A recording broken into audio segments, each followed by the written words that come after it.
ఆదాబ్. మన చరిత్రలో మీరు వినే ఉంటారు, అక్బర్ చక్రవర్తి హయాములో ఈ నవరత్న చట్నీ చాలా ప్రసిద్ధి చెందింది.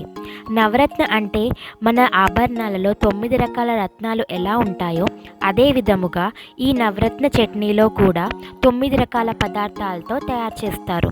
రండి ఎలా తయారు చేయాలో చూద్దాం. 100 గ్రాముల ఖర్జూరము, 100 గ్రాముల కిస్మిస్, 80 గ్రాముల పుదీనా, 1½ కప్పు వినిగర్. వీటినన్నిటిని మెత్తగా అవ్వడానికి రాత్రి నానబెట్టి ఉంచానండి. 1 చెంచా ఉప్పు, 1½ చెంచా ఆమ్చూర్, 1 చెంచా మిర్చి పౌడరు, 1 చెంచా చక్కెర, 1½ చెంచా అల్లం, 1½ చెంచా వెల్లుల్లి. వీటిని మిక్సీలో వేస్తున్నానండి.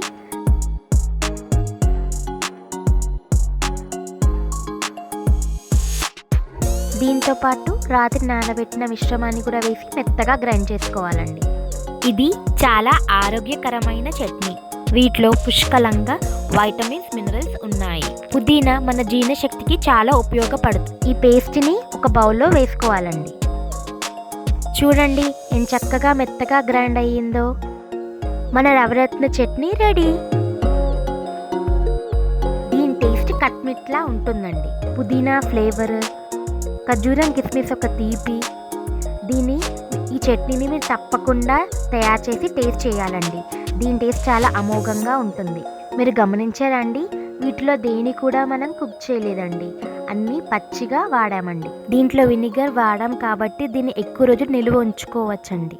ఈ చట్నీని వేడివేడి అన్నంలో కానీ, చపాతీతో కానీ, డబల్ రొట్టెలో పెట్టి పిల్లలకి ఇచ్చామంటే శాండ్విచ్ లాగా ఇష్టంగా తింటారండి. Thank you. త్వరలో మరొక వీడియోతో తెలుగులో మీ ముందుకి వస్తాను.